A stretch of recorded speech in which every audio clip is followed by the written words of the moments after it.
दुनिया किसी एक नुक्ते पे मुत्तफिक है तो वो ये है कि इसराइल के अंदर जो इसराइल की जानिब से गज़ा में और मगरबी किनारे पे कत्लेआम को बंद किया जाए। लेकिन जिस चीज़ पे मुत्तफिक है उस चीज़ पे अमल नहीं हो रहा।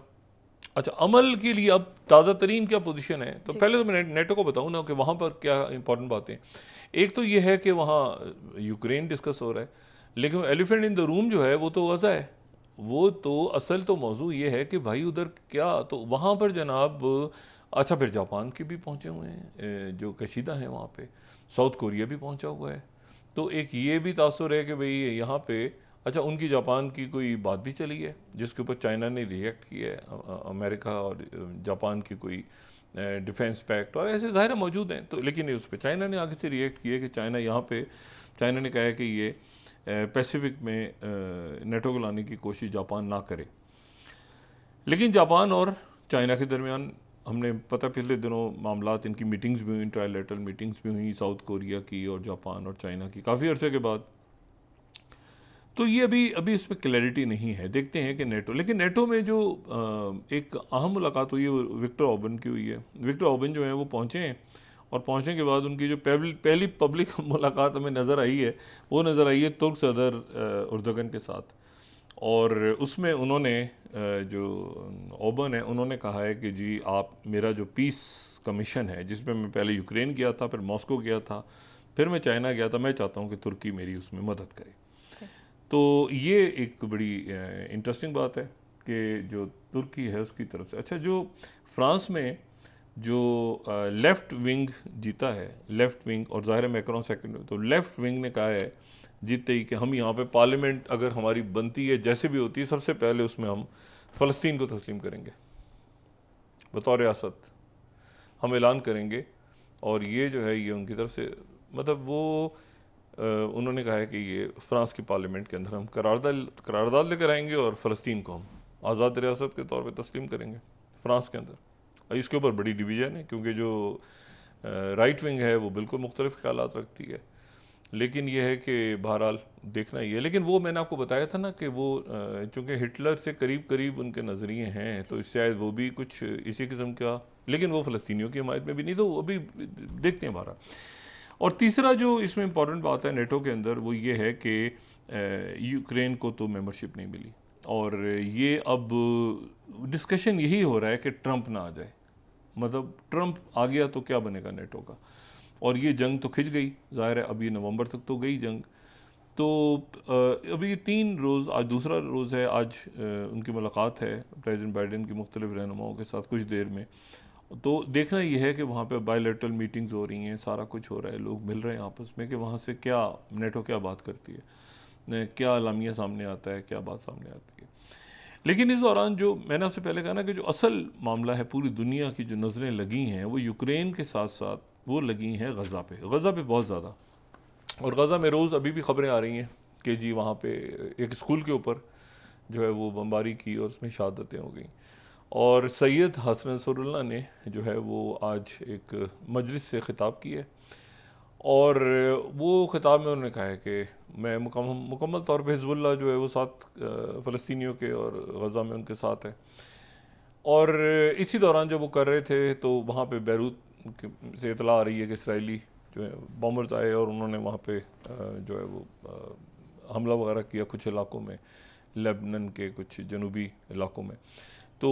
जवाब में इन्होंने फिर ज़ाहिर रॉकेट वगैरह दागे, तो एक तनाव वहाँ पे चल रहा है। लेकिन वहाँ पे एमॉस ह्यूस्टन पहुँचे हुए हैं दोबारा। एमॉस ह्यूस्टन ने वहाँ पे पकड़ के रखा हुआ है कि इसराइल और लेबनान के दरमियान कहीं जंग ना बढ़ जाए। अच्छा, फिर उसके बाद जो है वो ये तमाम शख्सियात जो हैं जो यहाँ पे मुज़ाकरात के लिए जमा हैं, ये इसमें बड़ी तेज़ी आ गई है मुज़ाकरात में। पसे मंज़र में जो सफारतकारी है उसमें बहुत तेज़ी है, इस वक्त अरूज पे है। और अब जो है काहिरा में जो कल जनरल अब्दुल फताह सीसी की मुलाकात हुई थी विलियम बर्न्स के साथ और ब्रेट मैकर्ग वहाँ पे जो कि वाइट हाउस के नुमाइंदा खसूसी हैं वो मौजूद थे, तो वो और बारबरा लीफ भी इधर ही हैं लेकिन अभी तक उनकी मूवमेंट्स शो नहीं हो रही। वो बड़ी सीनियर जो है वो स्टेट डिपार्टमेंट की पुरानी और सफ़ीर भी रही हुई में बड़ी ज़बरदस्त डिप्लोमेट हैं, सीनियर डिप्लोमेट और कैरियर डिप्लोमेट हैं। तो वो जो है वो नियर ईस्ट अफेयर्स को हेड करती हैं स्टेट डिपार्टमेंट, वो भी मौजूद हैं। तो विलियम बर्न्स हैं और साथ उसके ब्रेड मैकर्ग हैं और बारबरा लीफ हैं और एमोस हस्टन हैं। ये सारे जो अहम लोग हैं ये सारे यहीं पे मौजूद हैं। लेकिन अब जो सेंटर है इस वक्त जब हम बात कर रहे हैं तो वो कतर है। दोबारा कतर, ये विलियम बर्न्स और ब्रेड मैकर्ग जो हैं ये कतर आ गए थे वहाँ पर। अच्छा, शिनबेत दोबारा पहुँची हुई है, ठीक है ना, रन बार पहुँचे हुए हैं, इसी तरह डेविड बार्निया पहुँचे हुए हैं, मोसाद के वो पहुँचे हुए हैं, और मेजर जनरल जो निज़ अलॉ हैं जो कि फ़ौज की नुमाइंदगी करते हैं, मुज़ाकराती टीम का हिस्सा है, वो भी कतर पहुँचे हुए हैं। तो ये सारा डायलॉग हो रहा है और उसमें कोशिश ये हो रही है, कुछ अभी भी नुकात हैं जिसके ऊपर, क्योंकि जो नेतन्याहू ने आखिरी मिनट पे यानी 2 रोज़ पहले, ये 48 घंटे पहले उन्होंने कुछ कंडीशंस, नॉन नेगोशिएबल कंडीशन रख दी थी 5, तो उसके ऊपर बात हो रही है। लेकिन उसमें जो इशू है वो ये है कि पहला जो मरहला है वो 42 दिन की सीज़ फायर। अच्छा, 42 दिन की सीज़ फायर जो है उसमें अब इशू ये है कि फिलाडेल्फी कॉरिडोर जो है इसके ऊपर एक तो बात हुई है इजिप्ट के अंदर, और इसमें बात ये हुई है कि फिलाडेल्फी कॉरिडोर पे इसराइल की फ़ौज रहेगी या नहीं रहेगी। क्योंकि अगर इसराइल की फ़ौज नहीं रहती,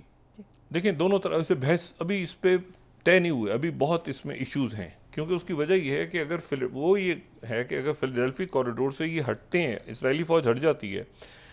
और जंगबंदी हो जाती है, तो एकदम से जो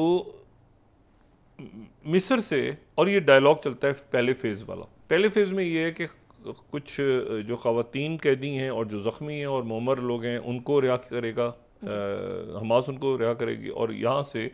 फ़लस्तीनी जेलों से कैदी रिहा होंगे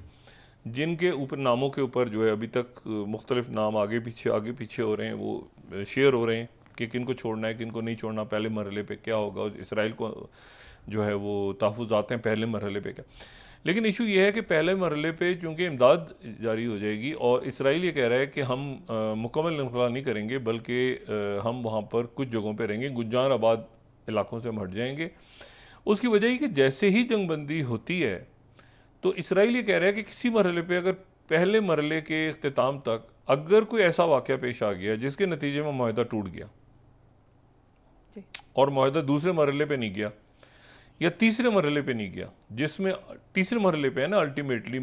कंप्लीट सीज़ फायर फॉरएवर और 2 रियासती हल, आज़ाद फ़लस्तीन के ऐलान,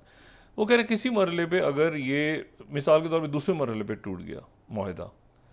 तो इस दौरान हमास के पास इतना असला आ चुका होगा, ये इमदादी जो ट्रक्स एंटर होंगे और उनके लोग इधर आएंगे, मिस्र आगे पीछे दुनिया खुल जाएगी, हमास के लिए ओपन अप हो जाएंगे, लोग जाएंगे अंदर के भाई देखें कि क्या कत्लेआम हुआ है। तो हमास के पास इतना असला आ जाएगा और दुनिया इतनी ओपन अप हो जाएगी कि ना याह्या सिनवर और ना मोहम्मद दैफ, अगर उसके बाद अगर ये मतलब ये हुआ सिलसिला, तो हमारी फ़ौज जो है उसको कम से कम इधर फिलाडेल्फी कॉरिडोर पे तो बैठने की इजाज़त दी जाए ताकि हम चेक तो करें कि भाई। लेकिन इसके ऊपर इजिप्ट जो है उसका एक उन्होंने बड़ा सख्त एतराज़ उठाए हुए कि आप कहाँ से घुसे हैं बीच में, यहाँ तो आप थे ही नहीं, यहाँ तो अभी आए हैं आप, ठीक है, नहीं तो बफर जोन था, तो पुराने आप उस पर जाएँ। वो कहते हैं कि भाई इस वक्त जो है वो इतना असला आ जाएगा कि फिर हमास अभी नहीं शिकस्त खाई तो फिर जब ये खुल जाएगा, पहले मरहले में ही तो पता चला कि वो थोड़े इधर से सैकड़ों लोग हमने छोड़ दिए, उधर से ख़वातीन जो बंदे पकड़े हुए हैं, बाकी सारा है, और फिर जंग छिड़ गई। तो इतना असला होगा कि वो तो फिर हम तो समझ नहीं पाएंगे। ये इसराइल का ये नुक्ता नज़र है। तो इसके ऊपर अब वो गारंटीज़ जो हैं वो ज़ाहिर है कि अगर कतर दे रहा है या इजिप्ट दे रहा है, उनके भी अब्बास कामिल मौजूद हैं, उनके भी वज़ीर आज़म यहाँ पे अब्दुर्रहमान मोहम्मद बिन अब्दुर्रहमान सानी वो भी हैं दरमियान में, तो उनसे भी विलियम बर्न्स की मुलाकात कल रात को हुई है 1-on-1। तो बात यह है कि अब इसके ऊपर गारंटीज़ जो हैं वो कौन देगा और कौन से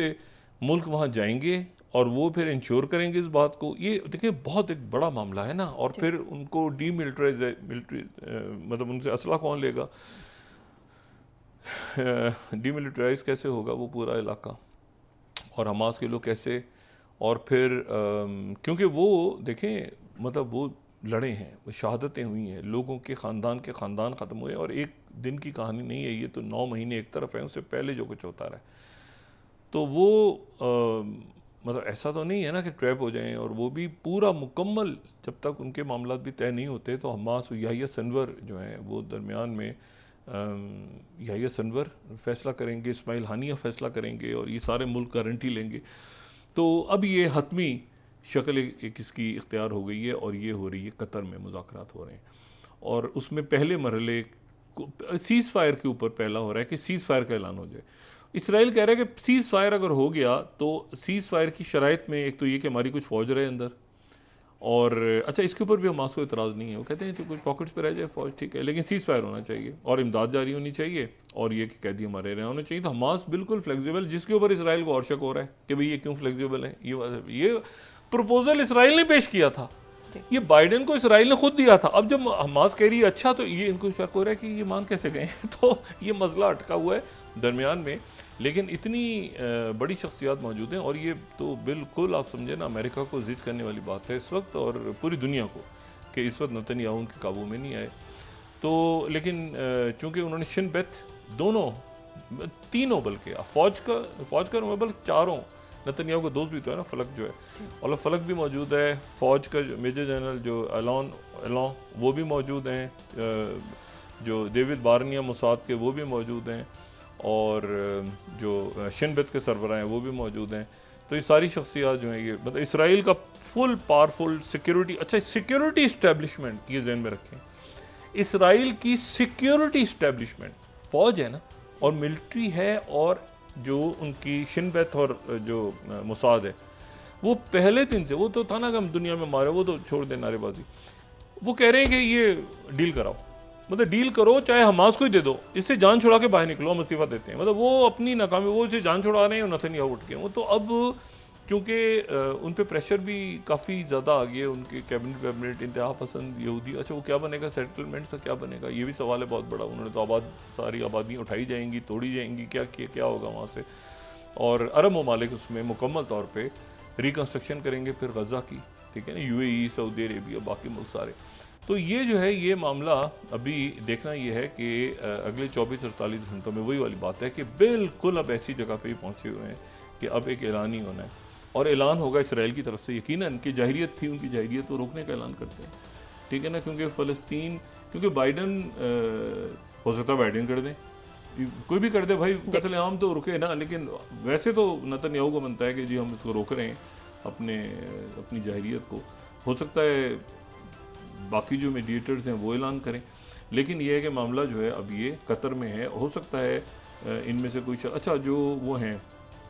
जो इनके एक कैबिनेट में जो एमोस हस्टन जो हैं वो उनकी मुलाकात हुई है नेतन्याहू से, वो जाके मिले हैं नेतन्याहू से, उनकी मुलाकात हुई है, नहीं सॉरी ब्रेड मैकर की मुलाकात हुई है, ब्रेड मैकर की नेतन्याहू से आज तल अवीव में मुलाकात हुई है। तो वो शटल सारा हो रहा है दरमियान में, जॉर्डन भी ऑन बोर्ड है, ये भी। तो ये बस सब देखते हैं कि 24-48 घंटे 72, हम तो काफ़ी दिनों से कह रहे हैं, लेकिन वो चूँकि इतना ही दफ़ा माहिदा रुका है दरमियान में और इतना कॉम्प्लेक्स हो चुका है सारा। अब अच्छा वो महमूद अब्बास भी बहुत खुश नहीं है चाइना जाने से, वो कह रहे हैं कि चाइना जो है डेलीगेशन जो जाएगा तो हमारा रोल बड़ा होना चाहिए इसमें। तो वो भी एक मामला चल रहा है, लेकिन मेरे ख्याल से वो इतना बड़ा इशू नहीं है।